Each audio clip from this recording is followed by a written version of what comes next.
Hola, hola, bienvenidos a Historia Viva, el podcast donde exploraremos los sucesos más importantes de México y que siguen resonando el día de hoy. Yo soy Amairani y me da mucho gusto estar con ustedes. Yo soy Ángeles y hoy les traemos un tema súper interesante, del que quizás han escuchado en clase, pero casi nunca se escuchan los mensajes más llamativos. Exacto, hablaremos de Manuel Ávila Camacho, especialmente de lo que vivió entre 1920 y 1940, una época llena de conflictos, cambios y decisiones que terminaron marcando su futuro político. Así que pónganse cómodos y suban el volumen, porque vamos a entrar en una de las etapas más tensas y decisivas, la Guerra Cristera y el ascenso político de Ávila Camacho. Para empezar, debemos entender quién era Ávila Camacho antes de ser una figura conocida. En los años 20 era un militar joven que había participado en la Revolución Mexicana, pero sin el mismo protagonismo que otros generales famosos. Sí, algo interesante es que en esta etapa se le describe como un hombre disciplinado, reservado y muy leal, características que más tarde serían clave para su vida política. Vamos a reporte. En 1926 y 1929 estalló la Guerra Cristera, un conflicto armado entre el gobierno federal y grupos católicos que rechazaban las políticas anticléricas. Y aquí entra Ávila Camacho.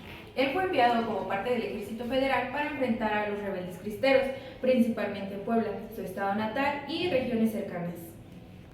Lo interesante es que aunque él estaba del lado del gobierno, Ávila Camacho se hizo conocido por su postura relativamente moderna. No era de los militares que abusaban de su poder. Al contrario, varias fuentes mencionaban que trataba de evitar represiones extremas. Incluso después de la guerra, Ávila Camacho defendió ideas de reconciliación. Esto contrastaba con muchos militares de la época que preferían mantener mano dura. Después de la Guerra Cristera, su imagen de hombre equilibrado y conciliador empezó a llamar la atención en los años 30. Comenzó a ocupar cargos administrativos y políticos. En 1939, el presidente Lázaro Cárdenas lo nombró secretario de la Defensa Nacional, un puesto estratégico y uno de los gobiernos más importantes del siglo XX. Y aquí viene el punto clave. Gracias a su reputación de hombre de paz, moderado y confiable, terminó siendo elegido presidente de México en 1940. Su campaña se basó en la idea de unir al país después de décadas de conflictos. Vemos cómo Ávila Camacho pasó de ser un militar desconocido a una figura relevante entre los años 1920 y 1940, participando en la Guerra Cristera y luego ascendiendo políticamente gracias a su carácter conciliador. Es interesante pensar cómo un conflicto tan fuerte terminó moldeando líderes que buscaban justamente evitar más violencia. Y aunque muchos jóvenes no escuchan mucho sobre él, Ávila Camacho fue fundamental para estabilizar el país tras décadas complicadas. Gracias por acompañarnos en este episodio de Historia Viva. Esperamos que lo hayan disfrutado y que les haya dejado algo nuevo. No olviden. Manuel Ávila Camacho nació en Teciutlán, Puebla, en 1897, el tercero de los 9 hijos de Manuel Ávila Castillo, de ocupación arriero.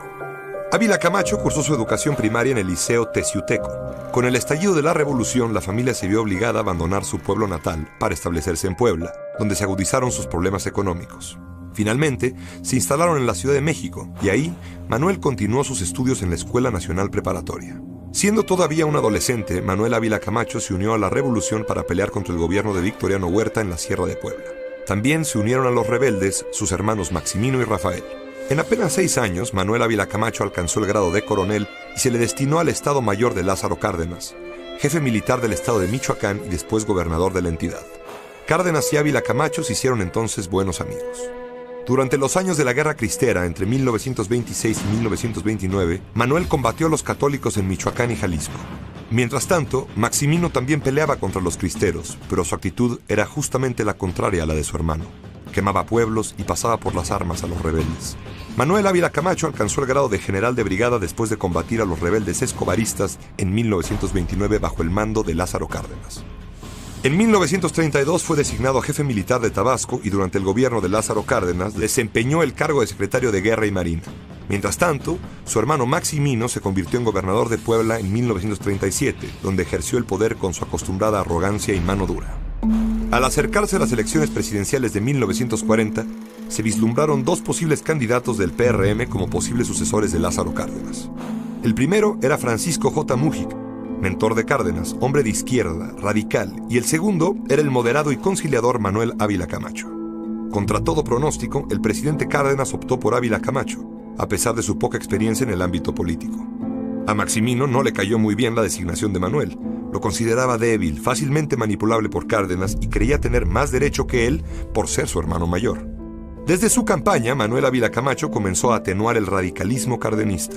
Las elecciones, sin embargo, se celebraron con violencia hacia los numerosos seguidores del candidato opositor, Juan Andreu Almazán, y sin duda el aparato oficial recurrió al fraude. Declarado vencedor, Manuel Ávila Camacho llegó a la presidencia el 1 de diciembre de 1940. El nuevo presidente declaró que era creyente, lo que le valió la crítica de la izquierda y de intelectuales como Daniel Cosío Villegas. Quizás era cálculo político, pero tal vez cumplía sinceramente el último deseo de su madre, que él y sus hermanos no persiguieran a la iglesia. En su gabinete coexistieron diversas facciones, tanto cardenistas como revolucionarias y Ávila camachistas. Con rapidez se ocupó de conciliar entre los bandos y tranquilizar al país de cara a un conflicto mayor, la Segunda Guerra Mundial. El 13 y 14 de mayo de 1942, submarinos alemanes hundieron a los buques petroleros mexicanos Potrero del Llano y Faja de Oro. 8 días después, México declaró la guerra a las potencias del Eje. Apelando a la unidad nacional en estas circunstancias, Ávila Camacho reunió ante la multitud en el balcón de Palacio Nacional a todos los expresidentes vivos. La política económica de Ávila Camacho, acorde con la de los países aliados, aportó materias primas para la producción de materiales de guerra y recibió a cambio maquinaria, tecnología y créditos. En ello se fincó la industrialización del país. También con motivo de la guerra logró establecer un pacto con los obreros, que se alejaron de huelgas y manifestaciones. Durante los años de su gobierno floreció la industria cinematográfica mexicana, que vivió su época de oro. En su sexenio se fundó el Instituto Mexicano del Seguro Social, el Hospital de Cardiología, el Hospital Infantil y el Fondo de Cultura Económica. La red carretera se amplió, lo mismo que las redes de correos y telégrafos. En cuanto a la política agraria, aunque se siguieron fraccionando latifundios, no fueron tantos ni tan extensos como los de la época cardenista. Buena razón para ello era la crisis que enfrentaban muchos de los ejidos creados por su predecesor. Cuando se acercaban las siguientes elecciones presidenciales, Maximino Ávila Camacho, secretario de Comunicaciones y Obras Públicas, creyó que había llegado su momento. Al darse cuenta, sin embargo, de que Miguel Alemán Valdés le estaba ganando la carrera, lo llamó fascineroso en un banquete y amenazó con asesinar. Pero no pudo hacer nada. En circunstancias que siempre parecieron sospechosas, quizá envenenado, Maximino murió en febrero de 1945. Manuel Ávila Camacho entregó la presidencia a Miguel Alemán en 1946. Se retiró de la vida política y, acompañado de su esposa, llevó una intensa vida social, cuyo centro era su rancho La Herradura. Falleció en octubre de 1955.